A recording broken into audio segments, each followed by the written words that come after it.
आज आपलं उजनी धरण आहे, पाणी खाली खाली चाललंय। त्यासाठी तुम्हाला सगळ्यांना माहिती आहे, बुडीत बंधाऱ्यासाठी आपल्या इथं या भागामध्ये तालुक्यामध्ये आपण सर्वे केलेले आहेत। तो अहवाल आपण नाशिकला, तो अहवाल थोड्या क्युऱ्या होत्या, ते प्रकरण नाशिकवरून आलेले। त्यावेळेस मी मंत्री असताना त्याला रक्कम आपण त्यावेळेस बुडीत सर्वे करण्यासाठी रक्कम मधून दिली होती। तोही विषय आपल्या सगळ्यांना भविष्यामध्ये तो विषय हातामध्ये घ्यावा लागेल। खडकवासल्याच्या पाण्याच्या बाबतीत तुम्हाला सर्वांना माहित आहे, पाणी आज आपलं, मी तुम्हाला प्रामाणिकपणे कुणी काही म्हणू द्या, हे राजकारणात बाजूला ठेवा। पाणी आपण टेलचा, आपला तालुका हा टेलचा आहे, शेवटी पिण्याच्या पाण्याला प्राधान्य आहे। त्यामुळे आपल्याला पाणी कमी पडतंय, खडकवासल्याचं पाणी कमी पडतंय, ह्याबद्दल कुणाच्या मनात बंधूंनो शंका नाही, हे खरंच आहे। त्यासाठी बंधूंनो तुम्हा सर्वांना माहिती आहे, माझ्यासारख्या कार्यकर्त्यांनी प्रामाणिकपणे, आज तुम्ही जुनी लोक आहे, या खडकवासल्याला आणि त्या 22 गावाला पाणी कमी पडू नये। 5 PMC ची योजना आपण ताई मंजूर या लोकांच्या पिण्यासाठी केली, लोकांच्या शेतीसाठी केली होती।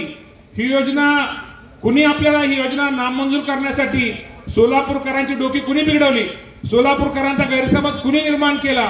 आणि बंधूंनो ही एक चांगली पाण्याची योजना, आणि तुम्हाला सगळ्याला माहिती, माझे जीवनपणी प्रेत काढली गेली, माझं प्रेत त्या उजनीमध्ये बुडवलं गेलं, पण मला त्याची पर्वा नाही। शेवटी माझ्या लोकांना पाणी मिळालं पाहिजे। ती योजना जरी रद्द झाली असली तरी तुमचा मामा गप बसलेला नाही रे बाबा। आता कुठनं पाणी कसं आणायचं ते माझ्या सोडून द्या। आता मी जर अगोदर सांगितलं, काही लोकांना फक्त राजकारण करायचंय, फक्त कुठल्या तरी गोष्टीचं भांडवल करायचं आणि राजकारण करायचं, अशी काही लोकांची सवय। त्यामुळे बाबांनो, यामुळे आज आपल्याला एक खूप, मी तुम्हाला आजही सांगतो की जर उजनीवरनं 5 TMC योजना झाली असती, खडकवासल्याचं पलीकडच्या 22 गावाचं खूप मोठं 100-150 वर्ष पाणी कमी पडलं नसतं, असं एक ह्या लोकांचा फायदा झाला असता।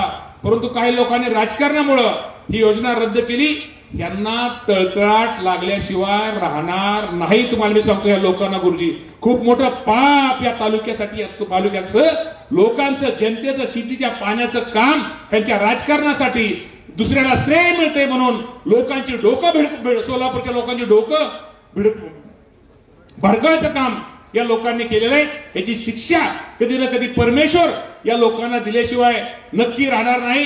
बंधूंनो, आज तुम्हाला मी सांगतो, आज मला यायला उशीर झाला। उशीर का झाला, कारण का झाला माहिती आहे बंधूंनो, मी तुम्हाला सांगतो, मला एक काम करायची, मला एक पहिल्यापासून आवड आहे।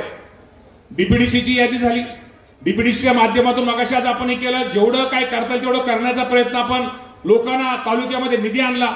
मी आता आकडा सांगत नाही, आकडा सांगितलं परत लावायला होती, बरं डीपीडीसीचा आणला आपण, आपला 25-15 निधी खूप मोठ्या प्रमाणात इंदापूरला आपण आणला।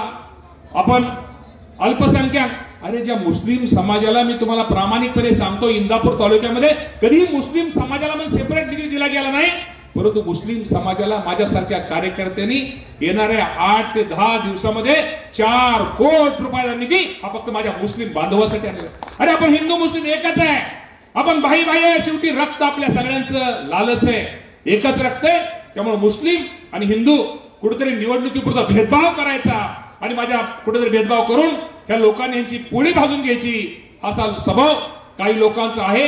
आणि शेवटी मी आजही सांगतो, गारटकर दादा पण इथे साक्षीला आहे, लोक म्हणतील यांची युती कोणाच झाली, जरी आपली कुठे युती झाली असली, शेवटी पण फुले शाहू आंबेडकरांचा विचाराशी आपण बांधील आहोत, तो विचार आपण कधीच सोडणार नाही। कुणी काही आपल्यावरती म्हणाल बघा असं तसं, परंतु शेवटी आपला विचार जो आहे, जे आपली मोठ पक्की आहे, तो विचार आपण कधी आपल्या आयुष्यामध्ये कधी सोडणार नाही। हे पण आपण सर्वांनी बंधूंनो लक्षामध्ये घ्या।